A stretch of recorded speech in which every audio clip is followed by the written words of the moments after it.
Hello viewers, আসসালামু আলাইকুম। আমরা এখন চলে যাচ্ছি ছোটো বোনের বাসায়, আমার বাসা থেকে।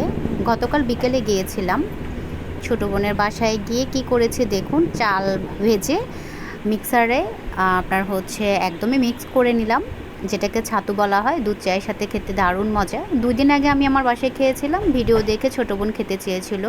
তো ওর বাসায় গিয়ে চালগুলো ভালো করে ধোয়া হয়েছিল, লবণ মেখে কিছুক্ষণ রাখা হয়েছিল। এরপরে চাল ভাজা হচ্ছে আর আমি ভিডিও নিচ্ছি।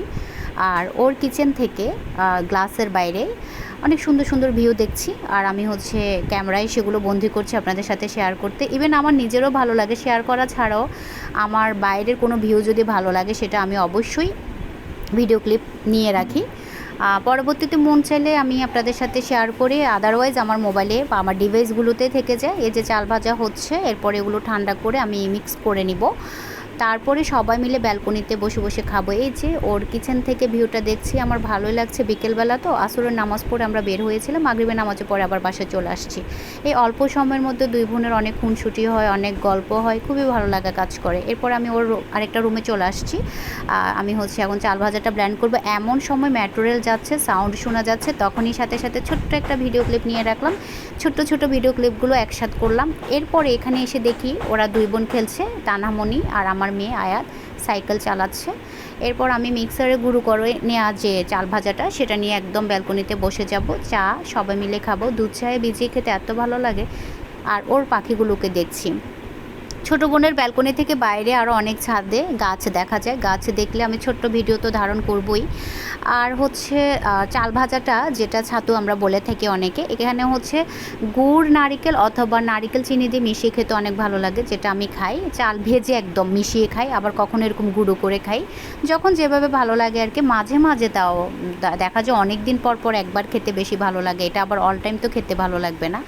তো যাই হোক, বসে আছি, চাটা দুধ চায়ের অপেক্ষায় আছি। দুধ চাটা হয়ে গেলে খাবো। এরপরে কিছুক্ষণ গল্প করব, মাগরিবের নামাজটা শেষ হবে, দেন বাসায় চলে যাব, এই আর কি। আর এই ভিডিওটা আমার মেয়ে ধারণ করেছিল, যার কারণে একটা উলটপালট হয়েছে। যাই হোক, এখানে শেষ করব। সবাই ভালো থাকবেন। সময়ের অভাবে এখন আসলে ভিডিও নেওয়া হয় না, আপনাদের সাথে শেয়ারও করা হয় না। তো আমি আমার বাসায় এসে যে রান্নাগুলো করছি সেগুলো ছোট ছোট ভিডিও ক্লিপ। এখানে খাসির মাংস, মিষ্টি কুমড়ো, দেশি চিংড়ি মাছ দিয়ে সেই রান্নাগুলো আপনাদের সাথে শেয়ার করা হচ্ছে। যেহেতু ভিডিওটা দেখলাম 2 মিনিট হয়েছে, তো ভাবলাম 3 মিনিটে ভিডিওটা দেই, কারণ অনেক দিন চ্যানেলে পেজে ভিডিও দিতে পারি না, অসুস্থতা প্লাস ব্যস্ততা সব মিলিয়ে এত গ্যাপ কখনো আমার পড়ে নাই লং ভিডিওর জন্যে। এই প্রথমবার অনেক দিন ধরে চ্যানেলে আমার ভিডিও দেওয়া হয় না। Maybe 20 days ago, 15 days ago একটা দুটো ভিডিও দিয়েছিলাম চ্যানেলে। আর পেজে এখন আমি অ্যাক্টিভিটি ধরে রাখার জন্য ছোট ছোট রিলসগুলো, বিজনেস প্রোডাক্টগুলো শেয়ার করে থাকি, কারণ আমার বিজনেসে প্রচুর সময় দিতে হচ্ছে অসুস্থতার মধ্যেও।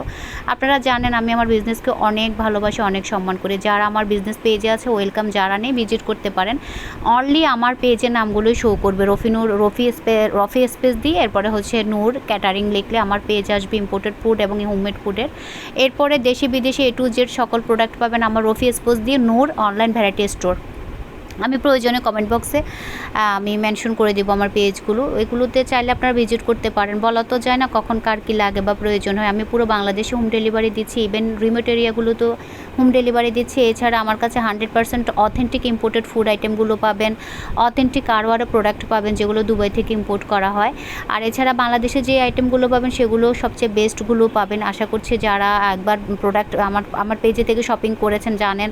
আর আমার পেজে তো বেশি আমার রিপিট ক্লায়েন্ট বেশি, এমনও আছে 33 টাইমস আমার থেকে প্রোডাক্ট পারচেস করেছেন। নর্মালি যারা রিপিট হয়েছেন তারা 5 থেকে 6 বার হবে, ঠিক আছে। আর নতুনগুলো তো 1 বার 2 বার এভাবে করে।